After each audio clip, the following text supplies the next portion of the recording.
Praise the lord dear friends. ఈరోజు 1000 prices in తెలుగులో part 23 కీర్తనలు 35వ అధ్యాయం 27వ వచనంలో తన సేవకుని క్షేమమును చూచి ఆనందించి యెహోవా ఘనపరచబడుగాక అని వారు నిత్యము పలుకుదురు. మనం ఎప్పుడైతే యెహోవా తండ్రి తన యొక్క సేవకుని క్షేమమును చూచి ఆనందించి యెహోవా ఘనపరచబడుగాక అని మనం నిత్యం ఎప్పుడైతే దేవుని స్తుతిస్తూ ఉంటామో దేవుడు మన ఎడల జరిగించేటువంటి అద్భుత కార్యములను చూద్దాము.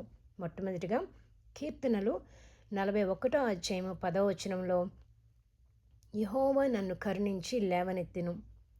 నెక్స్ట్ కీర్తనలు 23వ అధ్యాయము 1వ వచనంలో యెహోవా నా కాపరి నాకు లేమీ లేదు. కీర్తనలు 118వ అధ్యాయము 6, 7 వచనములలో యెహోవా నా పక్షమున ఉన్నాడు, నేను భయపడను, నరులు నాకేమి చేయగలరు, యెహోవా నా పక్షమున వహించి నాకు సహకారి అయి ఉన్నాడు. కీర్తనలు 138వ అధ్యాయం 8వ వచనంలో యెహోవా నా పక్షమున కార్యము సఫలము చేయును. కీర్తనలు 119వ అధ్యాయము 57వ వచనంలో యెహోవా నీవే నా భాగము.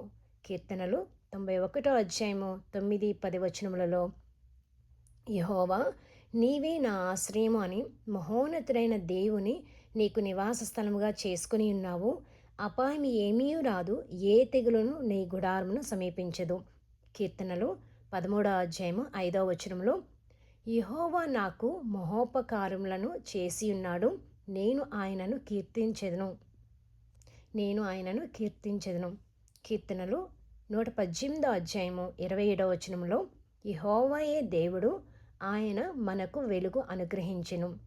కీర్తనలు 18వ అధ్యాయము 28వ వచనంలో నా దీపము వెలిగించువాడు నీవే, నా దేవుడైన యెహోవా చీకటిని నాకు వెలుగుగా చేయును. ప్రభువైన యేసుక్రీస్తునికి సమస్త మహిమ ఘనత ప్రభావం కలుగును గాక.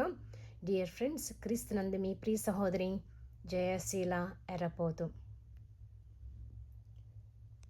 చిన్న డిఫరెన్స్ చెప్దాం అనుకున్నాను.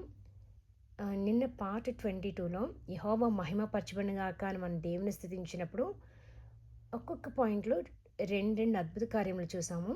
ఈరోజు యెహోవా ఘనపరచబడుగాక అని మనం స్తుతించినప్పుడు నిజంగా తన సేవకుని పక్షముగా ఉండి ఒక్కొక్క అద్భుత కార్యమును వివరిస్తూ చాలా అమేజింగ్ అనిపించింది.